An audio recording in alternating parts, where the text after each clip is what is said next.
you do what they told you. We don't know much about aliens, but we know about humans. If you look at history, contact between humans and less intelligent organisms have often been disastrous from their point of view, and encounters between civilizations with advanced versus primitive technologies have gone badly for the less advanced.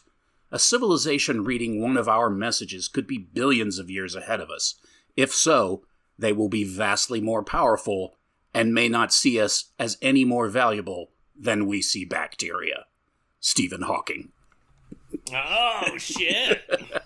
Was going to do a text-to-voice thing, but it just became a problem. And just seemed somewhat cruel. You know what's cruel is our level of technology got to the point where like now text to voice is getting to be like a deep fake problem where he could have like sounded like Vin Diesel or James Earl Jones or anything he wanted, but he just happened to live at the point where the text to voice is limited to this. It's amazing. The other day I heard some recordings that this guy made using AI. It was stuff that Dylan Klebold and Eric Harris had written like in their journals before going on their Columbine massacre. Great. He transcribed that stuff in took samples of their voices and then had AI read it out as if it was them saying it. And when I would listen to it, I was like, I don't remember hearing these recordings. It was terrifying because I knew whose voice was whose, and I was like, oh my God, this is AI. This is horrifying. Wow. Oh, depressing. Yeah, so they could have made Stephen Hawking sound like Eric Harris. That's great.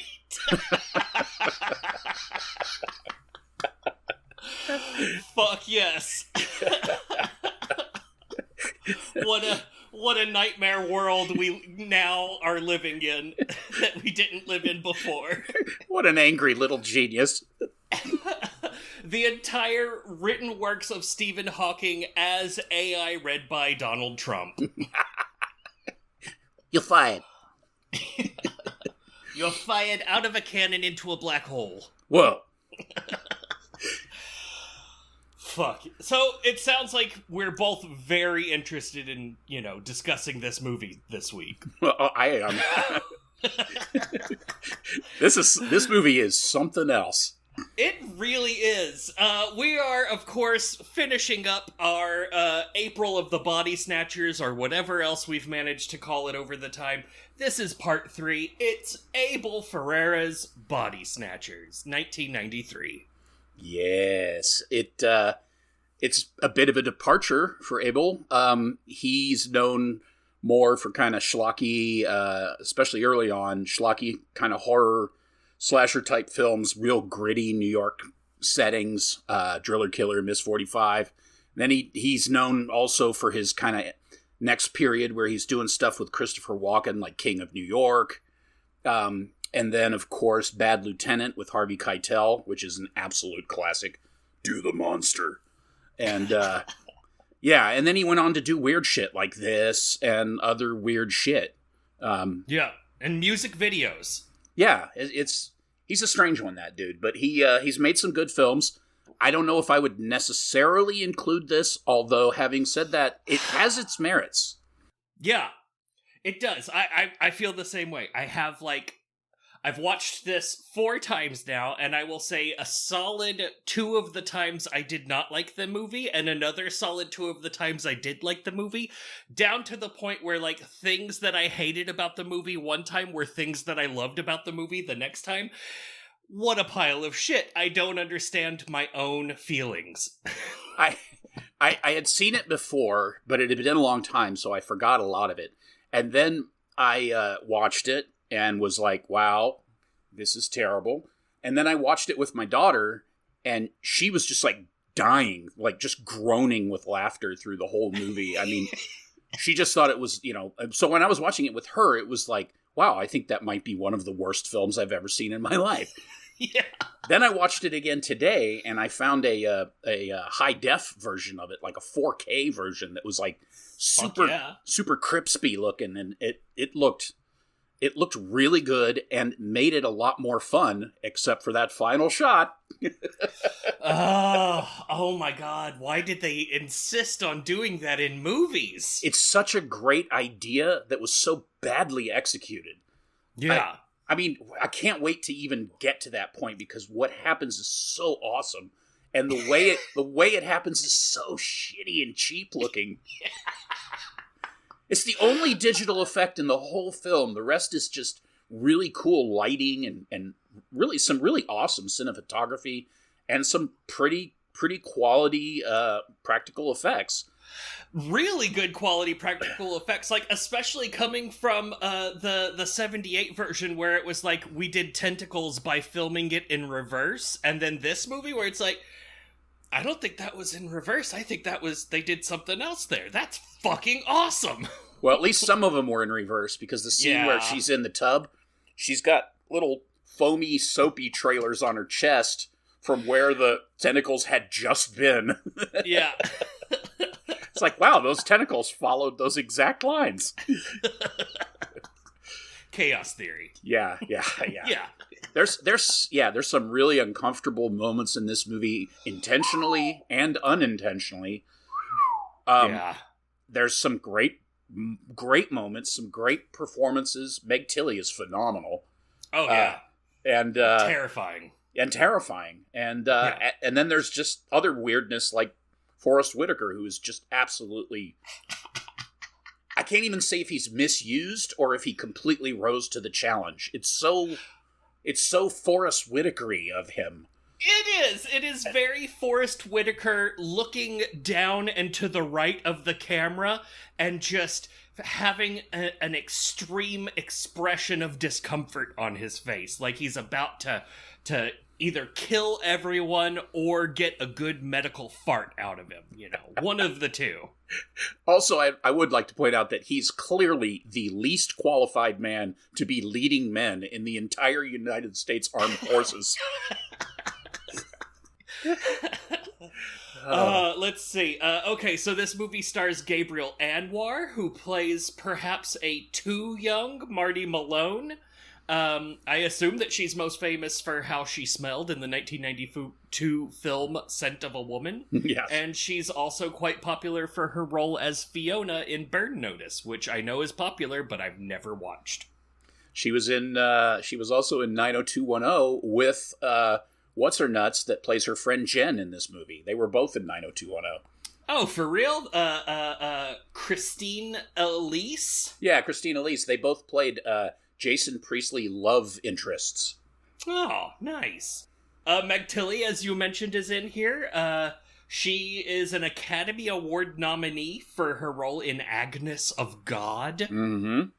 And is not most famous for being Jennifer Tilly's sister. Yeah, right. Meg Tilly was in The Big Chill, of course, as well, and Psycho, too. Yeah. I love Meg Tilly. I mean, I love Jennifer Tilly, too, but Meg Tilly is kind of like my favorite Tilly. Yeah. If you had to go with a Tilly, you might pick a Meg. She was also in One Dark Night, and her, along with Christine Elise, are in the new Chucky TV series. That's right, yeah. Christine Elise has done some Chucky business.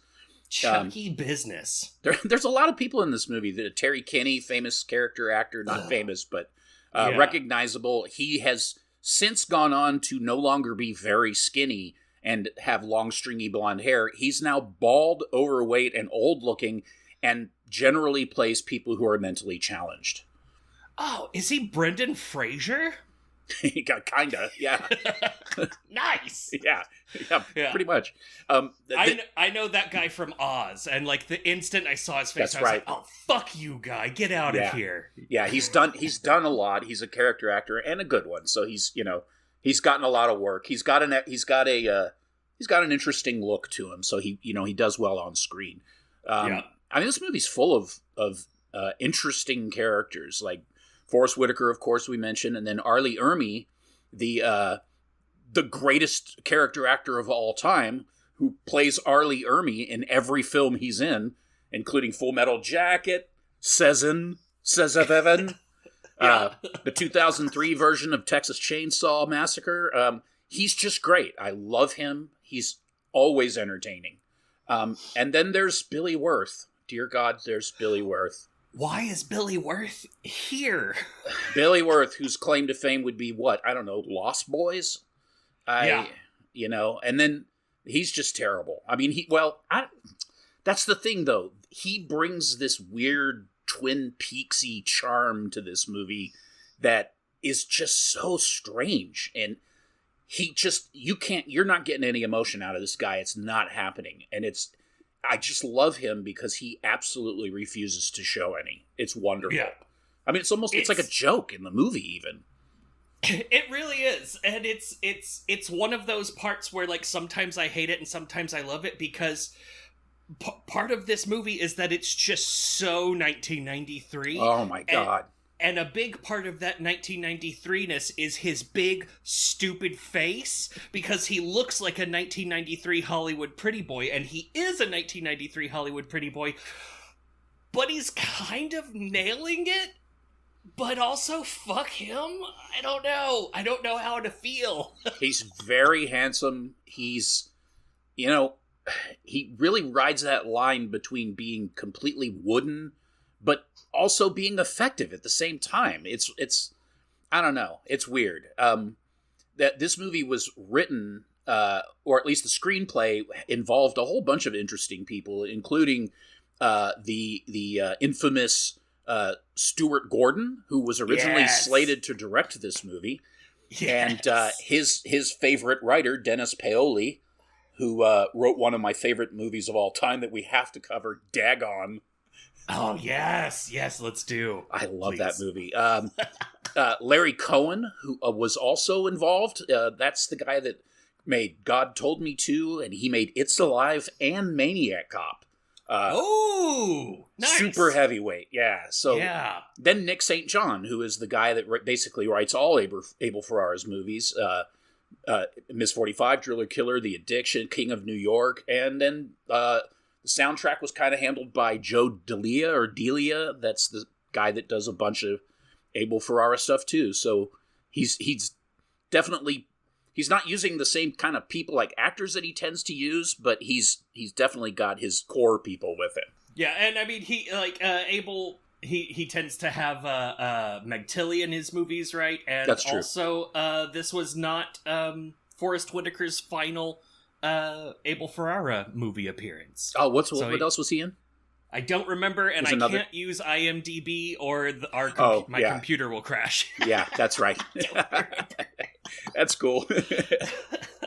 But it's this is one of those movies that when the studio decided they were going to release it, this was a major studio originally. I mean, a major studio, and they were originally going to release this as their one horror film for the year, and then they decided that there were too many serious horror films. That was the year Hellraiser 3 came out, which is so serious.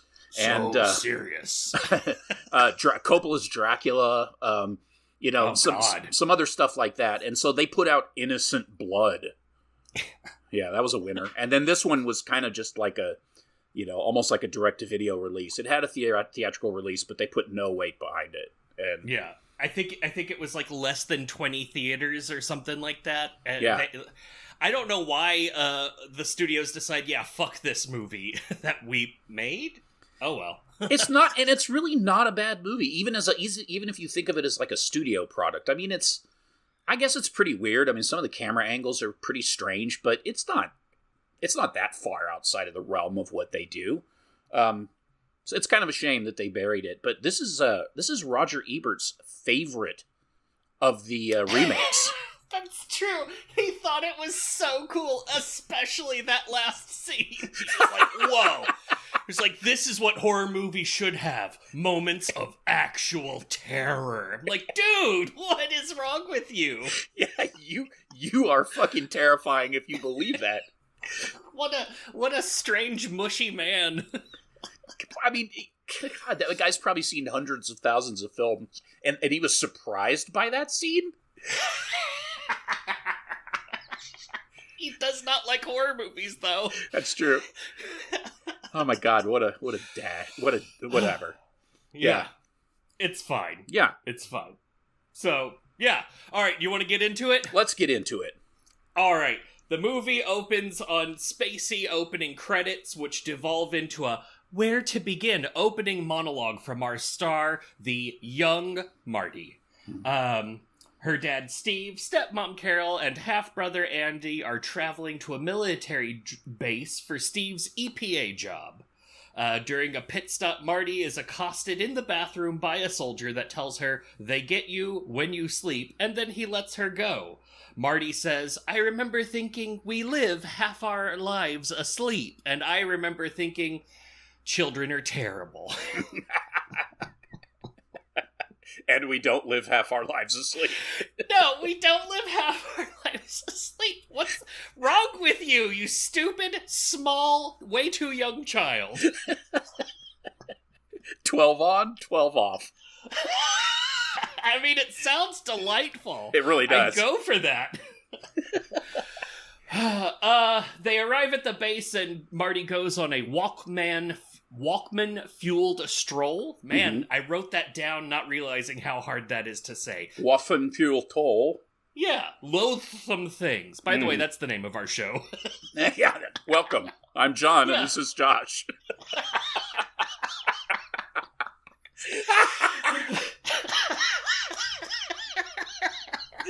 Professional.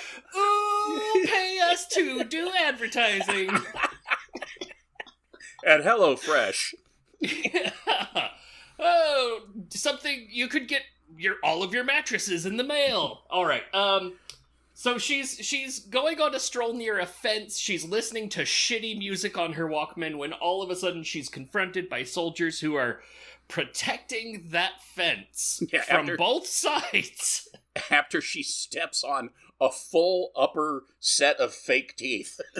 Yeah, that was nuts. There's a lot, and it doesn't mean anything, right? I mean, I guess the idea is just that something is not right. But, I mean, you could have ascertained that by the fact that all the grass in the entire movie is dead. Yeah, that's true.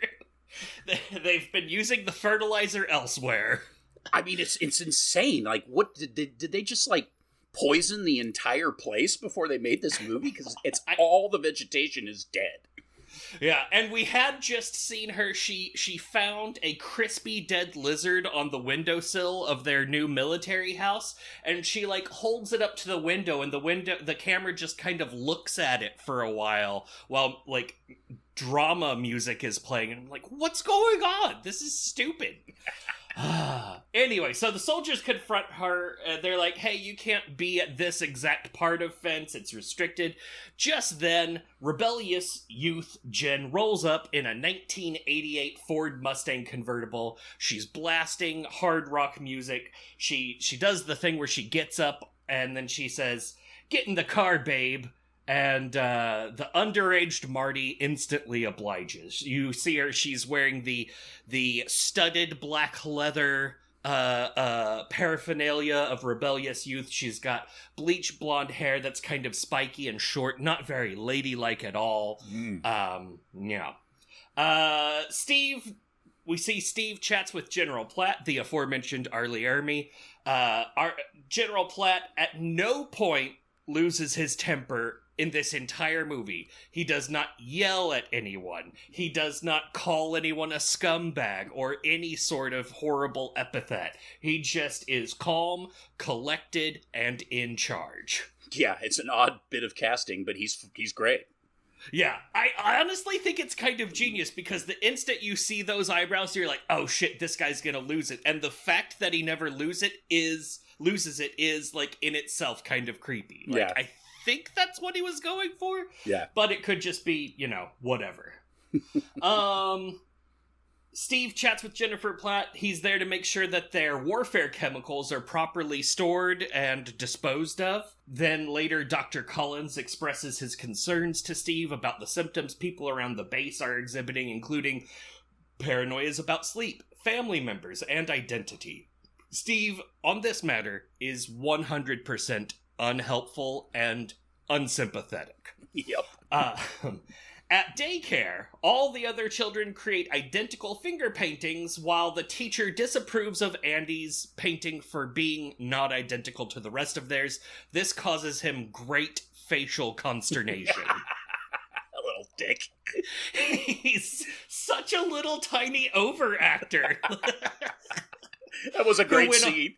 And then, yeah, it was. And then he caps it by overacting so badly that it just becomes incredibly comical.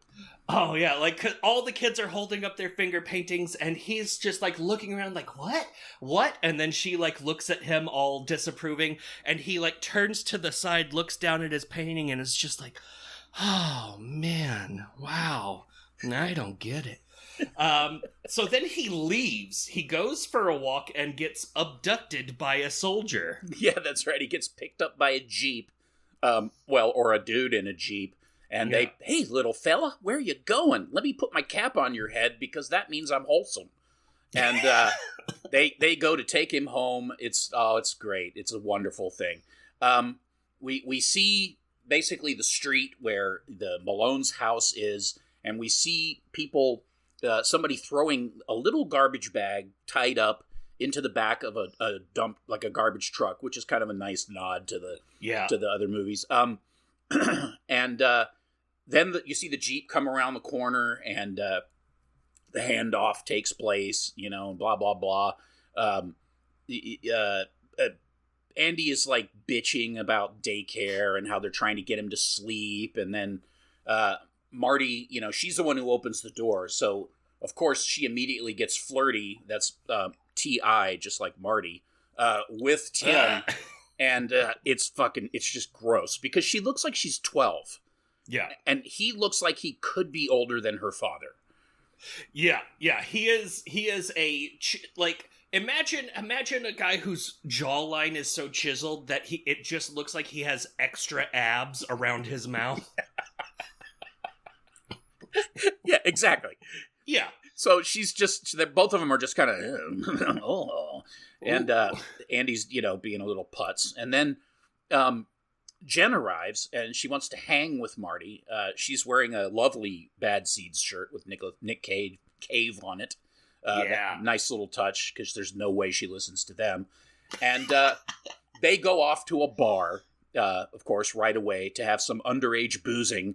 And they get in, and you start getting that weird, like, people in the background leering that just, like, deadpan face. And they pass this drunk guy who's like, hey, what's going on? And they just completely blow him off, and he's, like, in the background just like, hey, it's good.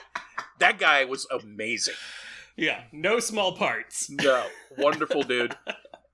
They start hanging out, like Tim and his buddy Petey are there. I hate that actor.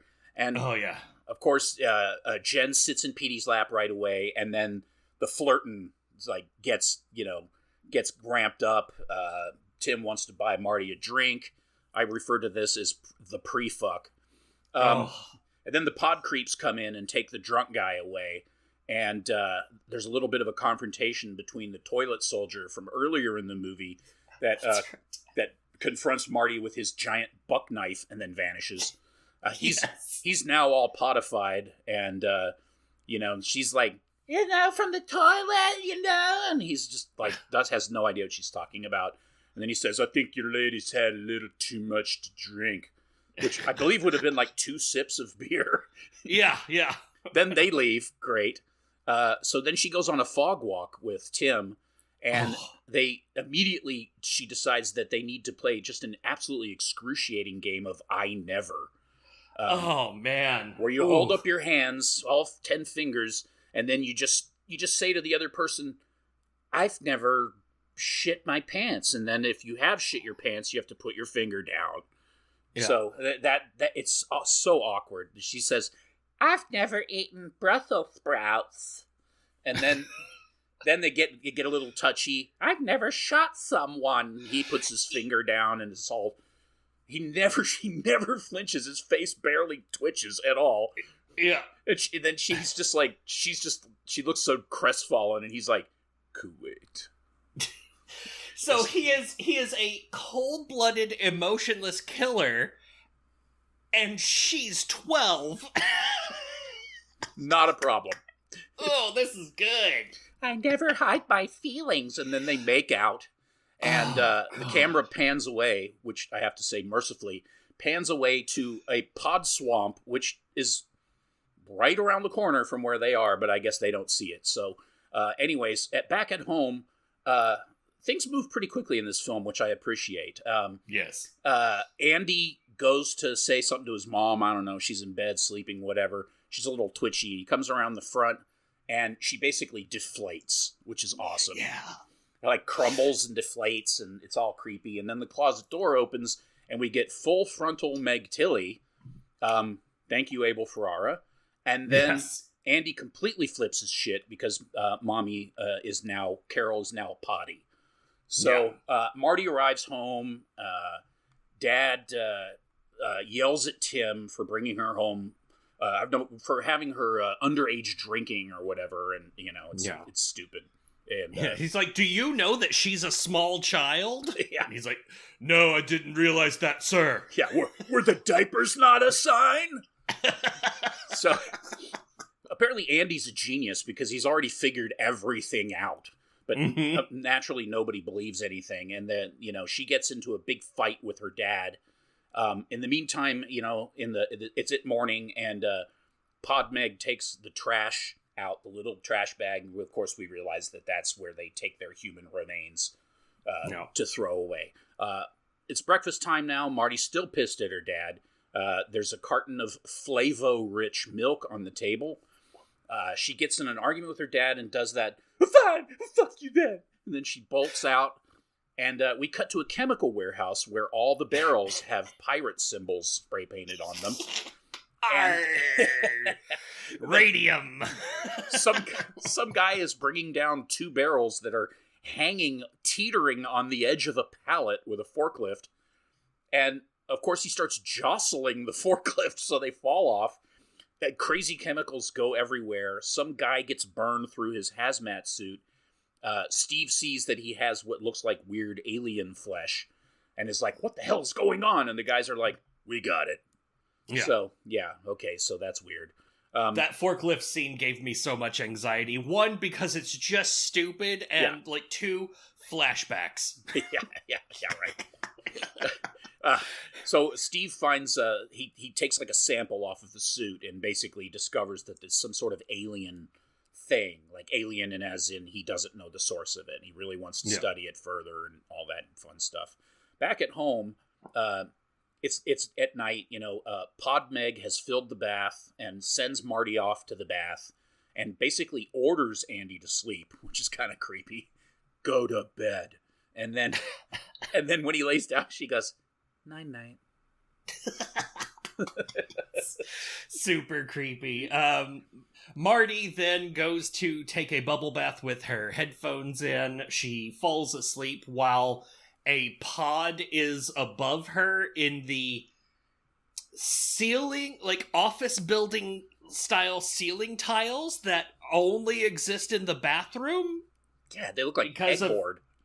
Yeah, and it's full of holes, so it's definitely not for a creepy reason that this ceiling above the bathtub only and nowhere else in the entire house is that way. Great. So the pot is up there, and it starts shooting out like spaghetti noodles down. They get into the tub, they start crawling up her body, all over her face. We assume maybe elsewhere, but that's never confirmed. Meanwhile, we see Pod Carol is massaging Steve to sleep, and then watches as the lo mein slowly infest his body. As Pod Marty is growing in the ceiling, Marty wakes up, yoinks the whole grain vermicelli out of her face just as the quickly aging dead Pod body crashes through the ceiling and into the bath on top of her.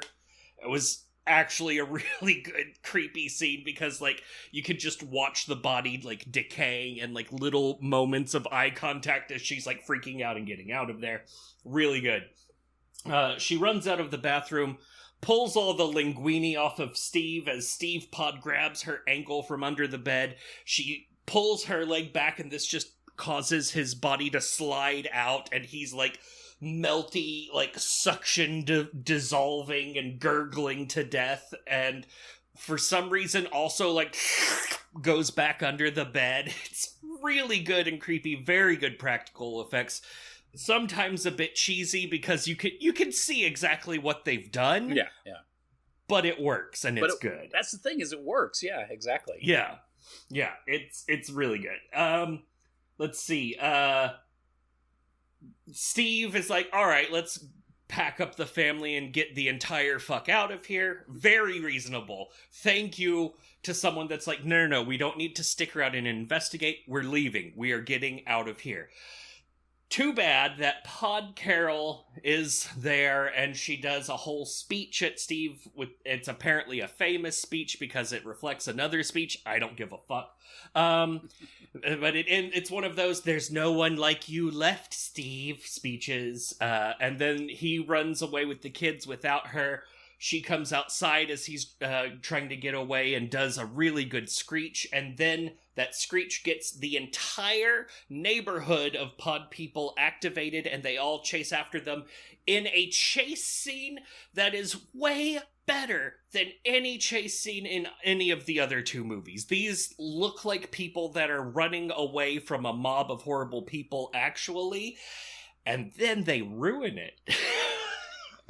My favorite part of that, by the way, is the one lady who's like running a different direction from everyone else. It was like, hey, no, that way. She got one of the defective pods. Oh my god. So yeah, as they're running away, all of a sudden, out of nowhere, a group of people that I call the B team show up. It's some losers in Black Knight clothes, one with a pistol, one with a shotgun. They're like, "Through here, we'll protect you." And then we see them like they shoot a few bullets and are never heard from again. Yeah. Very strange. Marty and Andy hide in a warehouse while Steve goes for help. It's a 90s sci-fi movie, thus there must be a warehouse. It's not surprisingly full of tubes. Yes. He finds Dr. Collins, who is freaking out. He gives Steve a gun and car keys, and then Steve quickly hides as General Platt and a bunch of his goons confront Collins. General Platt explains that they've traveled light years to get here, and they always grow stronger because of racial unity. Yeah, Ooh. that was brutal. Wow. Okay, yeah. Dude. Jesus. All right. And then Collins kills himself. And we see Steve in the corner like, oh my god. Cut away. All of a sudden, Tim shows up. I'm sorry, no.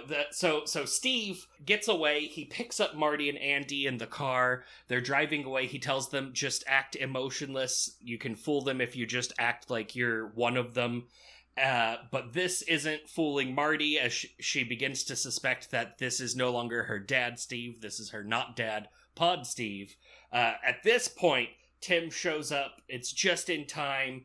He is like pointing a gun at Steve, and she's like, shoot him. And he's like, dude, it's just me. I know what I'm doing. We have to be calm. Don't be loud. We're just being calm, and we're getting to the goal. And he's not shooting him, and so then Marty grabs the gun too, and Tim and Marty co-shoot Pod Steve in the chest. And it's really, really good because it's like, I think that was just Steve. But then at the last second, then he goes... It's, oh, okay, yeah, it was Pod Steve after all. Good. He's completely rubbery and like pussy and disgusting. It was great. It's really good. I love that the effect here is like they get these rubber suits and they attach a vacuum to it, and when it's time, they suck all the air out of it and it goes like, and it's just like this weird like fist face shape thing. Oh, it's so good. Here we get Tim's plan is to steal a helicopter, and then he parks by the hangar, and he's like, it's like 50 feet away, and he's like, all right, I'm gonna go steal a helicopter, take off in the helicopter, fly over here, land right next to the car, and then y'all get in the helicopter with me. Stay here. That's the plan. That part, that part is so strange it makes no sense. Yeah. It's just like, what the fuck? Okay, this whole section here is so goofy. So it was like this weird optical illusion for me. Like I thought the helicopter was inside a hangar the first time. Yeah. And so I'm like, what is he gonna fly it out of the hangar? Like, what? I don't understand. So he goes to the helicopter to like get in, and then the door to the hangar opens, and That's right. Pete and his goons come out, his pod pals, and that's where my daughter and I started giving them like Top Gun style names. So I was like, Pete, oh yes, Pete was like Tube Sock. He's like, where you going, Timbo? He's like, Tube Sock, what's up? I'm very emotionless right now. So they have this stupid confrontation, and I mean, it's kind of a stupid thing to try to get Tim to show emotion because he never shows emotion anyway. So what difference does it make? And then he's like, oh yeah, I just need to get this chopper. You're wasting my time. And then Pete's like, okay, that's cool. Hey, by the way, Timbo, I fucked your girlfriend. It's such a stupid one. Tim's just looking at him like, you're going to have to do better than that, my friend. He's just like, just looks at him, and then the guy goes, all right, let him take the bird. I like that that means that Pete was, like, such not a good friend with Tim before that he just didn't know what button to press either. He wasn't like, oh, by the way, you're a real piece of shit for murdering innocent bystanders in Kuwait. Instead, he's like, your mom's fat. I know. Something that he 1,000% wouldn't believe. Like, yeah, I killed your grandparents. Like, it's what the fuck are you talking about? It's just, yeah. And then they turn. This is one of my favorite parts of the movie. They turn around and walk back into the hangar and close the door. I'm like, what the fuck are they doing? Just hanging out? I mean, it is a hangar. So I guess, there it is. Yeah, there we go. Yeah, I didn't understand that. So he takes off. As soon as he takes off, the potties come out and grab Marty and the little fuck stump, and like Tim just starts following them with a searchlight. They like load him into like the Red Cross Jeep, and they take him down to this hospital or whatever, and he just follows them the whole way with his searchlights on. And there's all kinds of pod action going on. They're just pod folk everywhere. And then the next thing you know, Tim just walks into the hospital. It's like, wait, what the hell just happened? Where's the helicopter? Yeah, well, it's like the next morning because it's very bright. They wanted to make sure that this scene was very well lit for some reasons. So he just strolls into the hospital. Of course, he's emotionless, so nobody knows he's not a potty. He's looking for Marty. He finds a lot of naked ladies and pottery going on. Some shrinky deflators, and then he finally finds Spaghetti Marty, and then there's a well-placed Deus Ex Machina Screaming Man diversion, who runs in screaming and gets everyone's attention, while Tim denoodles Marty, but not before the fake Marty sits up in the bed next to him, all naked, and is like, hey.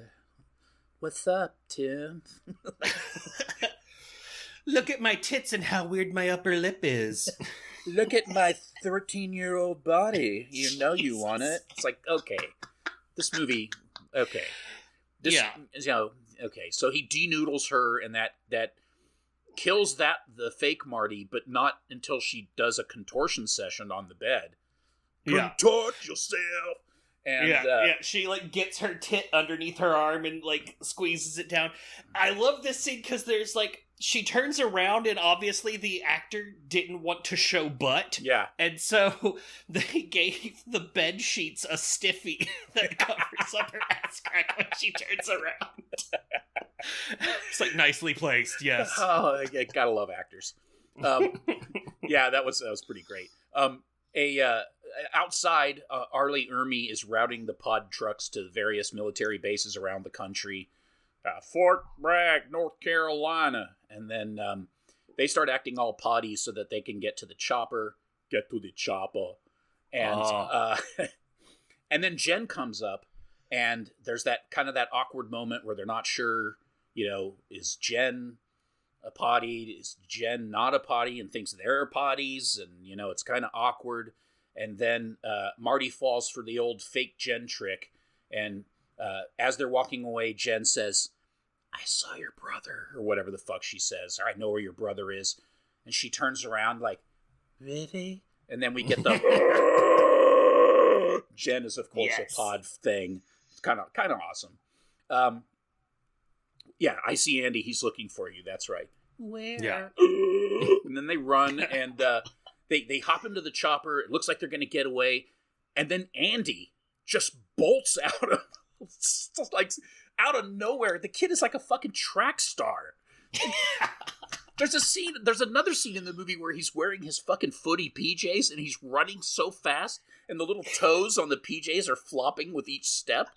I'm like, man, that kid can't act, but he can fucking run. Yeah. Someone get that kid out of Hollywood and onto track. Even with that huge head that he's hauling around.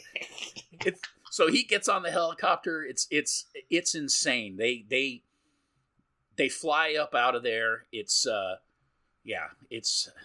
something. Anyways, so they chop her up. They're in the chopper. Of course, Andy starts flipping the fuck out and attacks, and he's now fighting with Tim because he's, of course, potted out. Wow, yeah. What a shock. And then Marty pulls him off, and they're struggling, and Tim is like, throw him out. It's not your brother. Throw him out. And then what follows is a 1-2 punch of one of the greatest things I've ever seen in my life, immediately followed by one of the worst things I've ever seen. She throws her fucking brother out of a helicopter. I mean, I know it's the pod version, but it is awesome. It's fucking awesome. She just chunks the kid out of there. She just throws her brother out of a helicopter. But then you get the like Hitchcock-style slow-mo falling backwards, alien pointing finger thing that looks like they have him in a sling, and they're just swinging him around with like a painting of a background behind him. I mean, it's so bad. Yeah. It's like a computerized double take or something, and it looks like total garbage. Yeah, like old movies where a guy with a stick fights a claymation dinosaur. That bad, but for some reason digital, and it even looks less good. It's so terrible. I mean, if the whole movie had been those effects, and they would have been equally terrible, but you would have just accepted it because it was a terrible 90s thing. Maybe it would have added a little bit of charm. But this is the part that Roger Ebert caught a boner for, and it just... It's such an ineffective moment. I mean, first of all, him fighting is stupid, and you can see it coming a million miles away. And then when she throws her brother out of the helicopter, it's one of the greatest things I've ever seen. It's so fucking merciless. I love when movies are just so shamelessly cruel to children. And and then it shows him falling. It completely takes all the fire out of that scene. It's so stupid.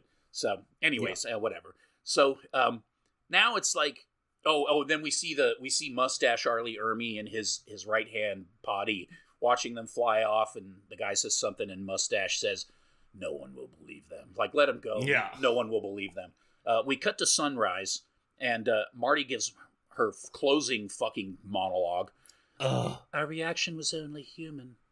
Revenge, hate, remorse, despair, pity, but most of all, fear. I remember feeling all of those things as I watched the bombs explode. How I hated them. And then in the meantime, Tad, Tutu, unloads the largest payload of munitions that any vehicle has ever carried in the history of humanity. He just like bombs the paste out of what I have to imagine is the entire state. I mean, he blows everything to hell with that helicopter. It is amazing. It's fucking cool. Like, I don't know if at that point they had alerted the rest of the military and they have a whole force going, or if it's just him in a helicopter exploding the world. He perfectly annihilates everything. He's like sending missiles in the side of troop transport trucks or pod trucks or whatever. up people's asses, down chimneys, through windows, in the garage door, up the exhaust pipe. I mean, it's like every bomb is perfectly placed and is extremely explosive. And then we see a quick shot of Meg Tilly in pod fetal position, and then what looked like the Marty pod, like in the swamp or something. That made no sense. I don't understand. I wondered if that was like a storyline that they nixed, but they just kept that shot in. Like, movies love to do that and fuck you up. So anyways, he bombs the living daylights out of the pod operations. And after he's done, they arrive in Atlanta at the airport. It's an airport with like military business going on. And you hear her again as this guy's like bringing them in with the cones and the stupid aviator glasses. And you hear her say, "They get you when you sleep, but you can only stay asleep for so long." The end. It actually says the end. Yeah. Oh, but not before you get, "Where you gonna go? Where you gonna run? Where you gonna hide? Nowhere. Because there's no one like you left." The end. Don't know why. I don't know why. Why did they slow it down? I don't know. They thought it was cool. She's so great when she says that, though. I love, it's not part of the famous section. That's the whole famous thing that she says, which she apparently made up. There's a bit where she's like walking towards him, and she's making like the A-OK sign with her hand the whole time, which makes no sense. And she's doing like this weird like thing with her hands where she's got like palms out, like fingers up. Like the Buddha. Yeah, it's so weird. And then she says, Steve, let me tell you something. I love when she says something. It's so good. Oh my god. Go. And I think the idea is that air traffic control guy, like, we're supposed to experience menace emanating from him, like he might be one of them, but it doesn't do a good job of that. He just looks like another Top Gun guy that would be called, like, Wedgie Cake or something. Wedgie Cake! Nice! Oh, fuck. Yeah, this movie is... It's a real trip. I still don't know if I like it or not. There are parts of it I definitely like. Parts of it I think I don't like. I don't know. It's real something. This is the kind of movie that you have to know the person you're recommending it to. Like, This is not the kind of movie you can just confidently say to somebody, like, say, the original, "Oh, this is a classic, you need to watch this." I mean, this is hands, it's a little bit dated or whatever, but, if you like horror films, you really need to see this movie. With this movie, it's like, I don't know, I mean, like, what kind of movies do you like? I don't know if you like, do you like 90s movies? Like, yeah, it's gotta be, like, what other movies would someone have to say that they like in order for you to recommend this? Like, I kept thinking it's like the Twin Peaks of I Know What You Did Last Summer or something. Yeah. Yeah. The Forrest Gump of Invasion of the Body Snatchers. Like, hey, what about this Body Snatchers movie? Is that any good? Because I'm new to horror films. I don't know. Did you like 90210? What about Twin Peaks? Is Jaws 3 your favorite Jaws movie? How do you feel about Freddie Prinze Jr.? Yeah, that's about it. That's about right. Fuck. I don't know. Yeah, alright, so, I gave this movie an even 3 out of 5 Loathsome Things, because I have no fucking idea. I don't know. It's definitely not better than the other two. No. There are some elements of it that are better than the other two. Like, the practical effects are real good. Not necessarily better, but just, like, they've advanced, 15 years since 1978. So, yeah, good job on that. But, I hate the military setting. Like, as soon as I saw that it was a military thing, I was like, oh, fuck this movie. Like, all possibility that this was going to be a really good hidden gem like went out the window and stayed there.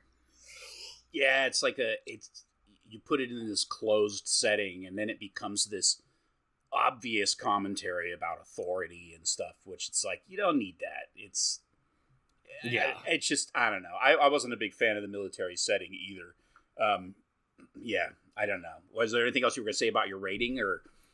I mean, to encapsulate it, R. Lee Ermey's performance is a great encapsulation of how to feel about this movie. It's R. Lee Ermey. He's a military commanding officer, and he never once calls someone a shitty little piggy or loses his temper or anything. He's just quiet, cool, calm, collected general man. And it's like, either that's brilliant or it's a complete shit show. Yes, that's true. I think R. Lee Ermey should have played the commander role in Dreamcatcher, and they should have given that movie to a director that knew how to just trim a lot of the fat, because that movie had the potential to be great. And that's part of the reason why that movie sucks so much, is because it could have been so good, and they really just dropped the ball on it, and they magnified all the real problems like duddits and stuff. But anyways, I just kept thinking about that character when I saw his eyebrows and then his mustache, and I kept expecting them to grow together and then start to dreadlock together in the middle and just take over his face. It was really distracting. Yeah. I guess that's probably why in Dreamcatcher they were like, all right, Morgan Freeman, can you do an R. Lee Ermey thing with your eyebrows? Can you just grow them out double? We don't want you to do any sort of Eugene Levy nonsense with them. We just want them there. They need to be a wizard-like ledge jutting out of your face. That's right. Oh my god. Wow. Well, having said that, dude, I gave this movie a 3. Nice. It just seemed like a perfect 3 to me. A nice clean 3, a nice clean number. I really enjoyed it. I can't in good conscience recommend it to you unless I know what kind of movies you're into. If you're a fan of Abel Ferrara, you need to watch it. If you're a fan of the series, you maybe need to watch it. If you love 90s horror, I hate you, but you'll like this. It's tough, because I don't know. I liked it, but I can't really recommend it to anybody. It's, like I said, I would have to know your tastes really well. And then if I knew that you liked certain things, then I would probably say, okay, you got to watch this movie because it's just ridiculous. It's so much fun. Yeah. It's terrible, but it's fun. Because it really does have its redeeming qualities. I don't know, but when it's bad, wow. Oof. Yeah, it really goes for it, and it's also problematic. The underage girl scene. I mean, I think she's supposed to be 17 in this. I don't know. She's in high school, so they leave the door open that maybe it's okay. I mean, I am glad to say that she was 23 when they made it, so it makes me feel a little better, but not her character. No. That kind of stuff. Real troublesome. And that's some of the weirdness that you get with Abel Ferrara. I mean, his movies you always have to kind of meet him somewhere if you want to appreciate his films. I mean, Bad Lieutenant is one of the most immoral films you'll ever see. It's extremely troubling. But it's also incredibly entertaining because it's just so over the top. King of New York is the same way. I mean, there's some scenes in that movie where there's a great death scene in that movie that I could watch that all day.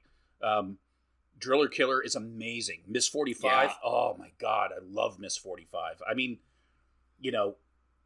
just that lady that was his girlfriend that plays the killer in Miss 45, that she's also in Bad Lieutenant, Zoe something or other. She's fantastic.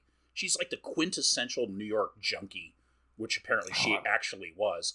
And she's just great in his movies, but there's always something that's just not quite right. Like, something is just missing in his movies for me. You know, it's even the ones that I absolutely hold dear. There's like something like, I think he just stumbled across this out of just sheer style and will. And yeah, this movie is so far out of his comfort zone that I think he the mistakes he makes really, really are glaring in this film, because he's getting closer to mainstream business here, and that's not his world. Yeah, it does. It feels like it's butting up, like it's trying to butt up against Steven Spielberg style movies. Like it feels like they were like, what if it was like a dark E.T. or, you know, something like that, and it just didn't stick the landing. Even the soundtrack, like the opening orchestral soundtrack, it's very Spielbergy. That scene with him falling out of the helicopter made me think of like Poltergeist and stuff like that. It's just like like just a store brand Steven Spielberg version, like darkness. I don't know. That's word salad. Even in '93, that shot of the kid falling out of the helicopter was a bad shot. I mean, now it's inexcusable. You know, when Hitchcock did it, it was jarring, and honestly, it's still jarring when the person falls from the tower, and you know, what's her name falls from the tower, and it's like kind of spiraling down in slow-mo, and it's completely unrealistic, and it's meant to be, and it's really disturbing because it just has its own, it like happens in its own reality. This, it's like an insult. I mean, it's like that little fucking kid who you don't like, and he's just, it's not even, I don't know, it just sucks. That shot sucks, and I hate him for it. Yeah, it sucks. So that's a 6 out of 10 Loathsome Things. It's you can watch it, but you don't have to watch it. Honestly, it probably deserves a lower rating, but like, it's a better highlight reel than it is a movie. Like, if you could watch the practical effects highlights of this movie, I would recommend that over actually watching the film. If you get us, and if you've listened to us this far, God, you better fucking get us. If you get us in our stupid, obviously juvenile and oddly specific sense of humor, then you probably know what we like in movies, and you would probably like this movie as well. But, you know, if this is like the first episode you've ever heard, or you're kind of like, these guys are kind of knobs, but maybe they know how to recommend movies, don't watch it. Don't watch this, man. You're not going to like it. Yeah, this is not Loathsome Things recommending the movie. This is... Yeah. Loathsome Things enjoying it and telling you not to watch it. Yeah. Go watch like what's the fucking Amok Train instead. Yes. You'll have a better time. Yeah, if you want to watch a terrible movie and love the whole thing, watch Amok Train. Yeah. Beyond the Door 3. Is that what it was? 3? Yeah. Beyond the Door 3. Yes. Thank you. So real quick, I watched The Invasion, the one starring Nicole 007 Kidman. Yeah. What were your thoughts on that one? It's been a long time since I've seen it. I have not rewatched it since we started doing these. So my memory of it is pretty bad. But I remember liking it okay, but I kind of thinking it was kind of lame, but I don't remember much about it. I don't know. What was your take of it? So there are some elements of it that are really good. First of all, you get Nicole Kidman. She does a great acting, you know? And some of it really sucks because instead of it being a pod takeover, it's just a virus. Yeah. So, like, they literally, like, puke on you and shit. But one thing that it really nails is the body horror element, because we get all of this stuff of her. She's infected, so it's kind of like the zombie style of thing where she's infected, and now what's going on is that since she's infected, if she goes to sleep, she'll turn. And so it's her trying not to turn. It's her, like, nodding off. She gives her, like, son a syringe full of adrenaline to shove into her heart if she falls asleep. And we get, like, scenes where she, like, nods off and then wakes up and, like, looks in herself in the mirror trying to figure out whether or not she's real, like, still herself. That was really good. That's cool. Other than that, it's kind of like, meh. Yeah. It's just a pandemic movie. Okay. That's kind of what I remember. I actually, honestly, I think when I saw it, I didn't even realize it was, you know, even attached to that storyline, which probably means I wasn't paying very much attention when I watched it. I'm makes sense. totally gonna watch it anyway, though. I just Yeah. All right. John, have you been watching anything else or doing any other horror movie things? I have been watching some other things, but now I'm trying to remember what it was. It was I can't remember what I watched. I've been the first story that I ever submitted, horror story or fiction of any kind, was accepted, and will come out this fall in an anthology by this Arkansas horror small indie publisher. And since I had already signed the contract and got paid for it, awesome. Fuck yeah. Yeah, it wasn't much. It was $25. Hey, that's still awesome. Yeah. So I went and I was like, I had been reading about the Horror Writers Association just to kind of see what they, were about and stuff like that. And to get into the Horror Writers Association, they have different levels. And you can be like, you don't even have to be like a person that does anything specific about horror. You can just be a fan. You get in as an affiliate member, they call it. Or you can get in as an associate, which is somebody that's had at least one short story sold for at least $25. Nice. So I was like, bingo, I'm in. So I filled out. Awesome. Yeah, dude. I filled out my application and I got the acceptance like 4 or 5 days later. So I was like, all right, cool. Well, now I can put that on things. Like it sounds like I'm important, which I'm not. Very nice. Yeah, it was cool. Do you want to plug that publication that you're coming out in? Like, do you know the title? Well, yeah. The publisher is named Sley House, Sley, and nice. They've been putting out this anthology, I believe, since 21. It's called Tales of Sley House, and it's nice. A collection of short fiction. I think there's poetry and artwork as well contained in it. So it's supposed to come out, I believe, this October.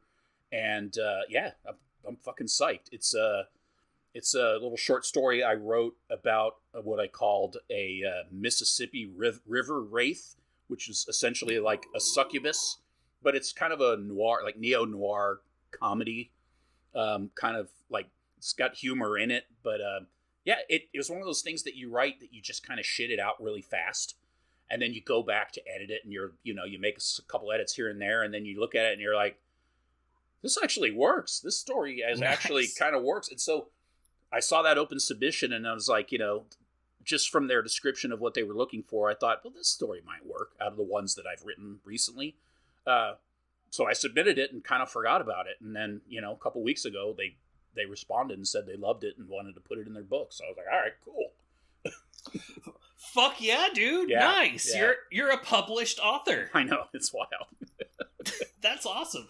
We'll have to see if we can get a link to like where people can like pre-order that or whatever, and include that in the show notes. Yeah, that's fucking rad. As soon as that information comes out, then I'll definitely share it. And my book is out on beta reading now. Like I've got a bunch of people reading it, so it's at that stage. It's I have a final manuscript. Of course, I'm gonna have to do edits and stuff, but it's done basically, and so I'm just waiting for some feedback. Nice. Yeah. Dude, fuck yes. Yeah. It's weird. 70,000 words. Holy shit, that's a lot. Oh my god. What a nightmare to edit. It's funny. Even at 234 pages, at least if you're going off of Google Docs, it's you memorize the entire fucking thing. And it's like every little beat, every little, like, oh, I used that word in the first chapter, and you're like 40 chapters in, and you're like, I don't want to use that word again. It's like just weird, weird shit like that. And then the funny thing is, I know that if anybody starts giving me edits that are good edits or good ideas, I'm going to be like, oh, I never thought of that. Yeah. Oh, you're right. I wrote that sentence twice in a row. I must have really liked it. Nice. Well, yeah, and that like getting the short story published is also a great way. Like if you're gonna like try to get your manuscript published through a publishing house, having other publications out there is a huge one up in that arena. It helps. So that's awesome. It helps a lot. Yeah, I was reading an article about something, and the guy was like, oh, they tell you that all you have to do is get your first thing published, blah blah blah, and he's like, He's like, good luck getting your first thing published. Like, it takes everyone. He's like, it took me forever to get my first thing published. And I was like, I just submitted mine. I don't. But, you know, I've also been writing basically my entire life and just never took myself seriously enough to actually commit to my fiction work. Like I've written for money, you know, as a like a music writer and music journalist or whatever, and made some money doing that. Nothing special, but you know, a couple $1,000 here and there. And so I mean, I've been paid for writing before, but I never thought my fiction was. I was either too embarrassed to share it, or I knew damn well it wasn't good enough to put out there. You know, like you read a good one, you read yours, and you're like, man, it's just dry. It's, you know, something's not right, you know. But then you write enough, and that shit just kind of goes away, you know, and you start to create dialogue that's like actual people speaking to each other, like they do in your real world, you know. And it's like, I'm not saying it's any good. I'm just saying it at least functions as an actual piece, you know. So it's fun. It's like once you get to that point, man, it's a lot of fun. Yeah, and I will say, like, I've read some of your stuff. You have a very strong sense of style. Like that is something that is missing in a lot of like non-published authors. Like, they're just writing. They don't actually have a sense of style. There's not a cohesive. You can like pick up what author it is whenever you just, you know, read a page of their text, but you've got that, and so then you're able to work your stories through your sense of style, and that is a huge boon whenever it comes to like getting stuff published. And yeah, that's awesome. Thanks. Yeah, that's definitely why that story got published, because I was like, you know what, I'm just gonna gonzo this one. I'm gonna like swear through it and just be obnoxious, and, you know, have the character be a douchebag and just kind of rude, and just, you know, it was so easy to write that way, because you just don't, you don't like anybody in the story, so you love everyone in the story, because they're all just a bunch of terrible people, and you just have a good time writing it, and it writes itself, you know. You're not worried about, oh, would he say this, or, you know, like, you don't care. None of that shit even matters when you're writing that kind of story, so that was fun. That's fucking awesome. Congratulations, sir. Good work. Thank you. I appreciate it. Yeah. A friend had brought up that, you know, it's a good idea to kind of announce what we're going to do next, so that people who haven't seen the film can prepare for it. The next pick is going to be my pick, and that it's also going to be an anniversary for us. Which is exciting. And as much as I now want to do Dagon, because I just thought of it after reading about Joe Pioli or whatever. I'm going to go ahead and go back to the movie that I originally stumbled across when I started looking for the next one, Mutations, with Donald Pleasance. Oh, okay. I'll have to look that one up. It looks very strange. And I don't really know what to think of it. The trailer is just terrifying because it's so weird. It's a 1974. They describe it as a horror sci-fi film, and the trailer is amazing. I mean, it's just bonkers. There's like, it's like a mix between Todd Browning's Freaks and anything that's Donald Pleasance-y, which I guess could be anything from Halloween to God, what's the one we just did? The Australian movie. Wake and Fright. Wake and Fright, or it's very Donald Pleasance-y because he's all over it. There's actual, like, quote unquote freaks in it, which is very reminiscent of Todd Browning. Then there's also like a lot of people wearing, you know, rubber prosthetics, 60s style. But some of the effects in this movie are very disturbing because I don't think they're effects. A lot of them, they're actual people who, look different, and it's gonna be odd. This looks amazing. You mentioned this to me before, and I just haven't dove in. This is very exciting. I'm looking forward to this. Some of these practical effects in here are pretty disturbing. Kind of makes me think of Blood Diner a little bit.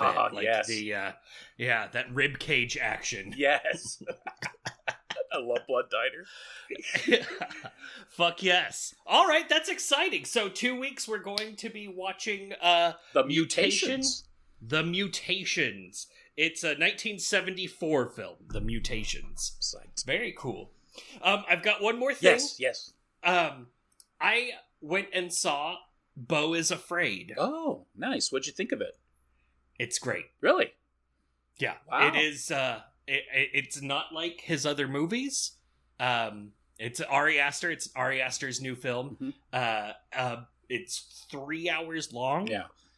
And it, I would like to give a warning to people before you see it. If you are in an emotionally vulnerable state, you might not want to go see the movie.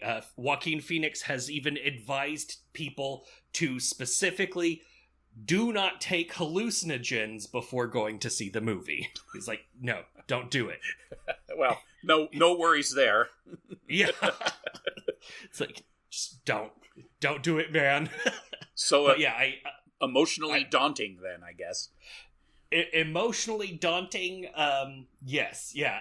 It's actually, yeah, I don't want to say anything about it. It's very hard to say anything about the movie without spoiling elements of it, but it's really good. I like it enough that I went and saw it last night, and I'm about to go see it as soon as we're done recording. Nice. Yeah. Wow. It's like I need to go back and fact check some theories I have. Wow, that's awesome. I'm gonna have to go see it. You recommend seeing it in the theater, I guess? Yeah, it's got a lot of visual artistry to it. I would say on the big screen works. If you wait until you're at home, if you have like a nice big 4K TV, like you're still gonna have a great time. Right. Like it's a lot of special effects, but that's not the main point. Oh man, there is yeah, you have to see it. If you could see it in theaters, there is one particular element that deserves to be on a screen that is taller than you. Nice. Very Yeah. nice. Oh man, Yeah. that sounds great. It's fucking great. I can't wait until you have seen it and we can actually talk about it. Yes. At some point, it'll come out for video on demand, and then we can cover it and say really dumb opinions about it. Excellent. Yes. But yeah. All right, so that's us. That's Loathsome Things. Join us in 2 weeks for our 2-year anniversary episode where Wow. we cover The Mutations. Go out there, I guess, be greedy, be ambitious. That's the best way to get ahead in life. Absolutely. What are you gonna do? Where you gonna run? Sorry you all have to die.